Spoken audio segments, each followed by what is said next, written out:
Hey guys, Dr. Jeff Finley here. And Dr. Jessica Finley. And today we're going to talk to you about a study that was done comparing strength training to ergonomics in reference to posture, but more specifically in reference to neck and shoulder pain. Something pretty common if you sit at a computer all day, or depending on your job, boy, just about everyone struggles with this to some degree. So this study was really interesting, and we'll actually include the link to this study.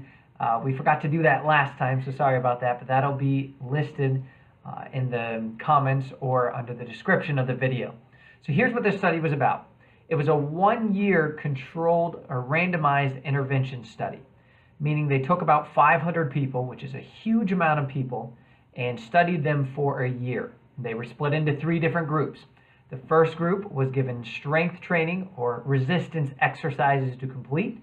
The second group was just given all-around physical activities or physical exercise to be done. And the third group was just giving posture or ergonomic counseling, telling them to focus on their posture, fixing where their screen height was, things like that most businesses, it's pretty commonplace to do.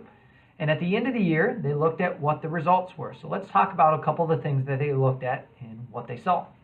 All right, so first we're going to talk about compliance of the participants in this study. Now what this means is how well were the participants able to complete the task that they were given. Interestingly enough, those in the strength training group had the highest compliance, followed by those in the all-around physical exercise, and then, last but not least, is the ergonomic counseling.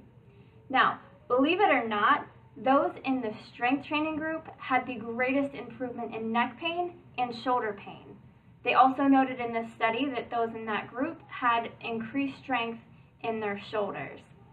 The second group is the all-around physical exercise.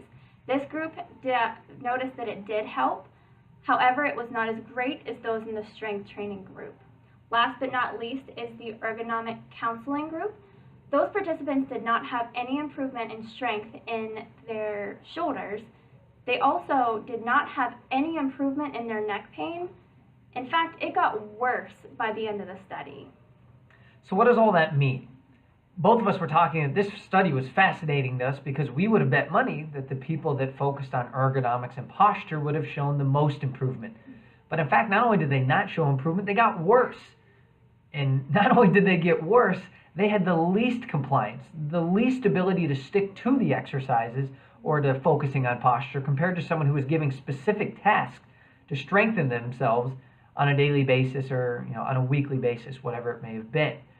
So if you sit at a desk, you struggle with neck pain, shoulder pain because of your job, because of your occupation, or just in general, what this study tells us that it's important to focus not just on posture, not just on having all the ergonomic setups in terms of computer height, stand-up desk, all that stuff. There has to be some degree of movement happening. So as we saw, physical exercise of any sort was helpful. Get up, move around. It doesn't have to be anything crazy, but getting moving is going to help. But the most effective one is one that involves strength and resistance training. Now, you don't need anyone specifically to help you with that. That can be something simple that just involves you doing little movements throughout the day. If you have someone that you see, a personal trainer, a physical therapist, even a chiropractor, any of these people are going to be able to help you find exercises that are going to strengthen these areas and help you find the best way to relieve your neck and shoulder pain. So, as always, if you found this video interesting, go ahead and give it a thumbs up down there and share it with somebody who may be dealing with this or that you might find interesting.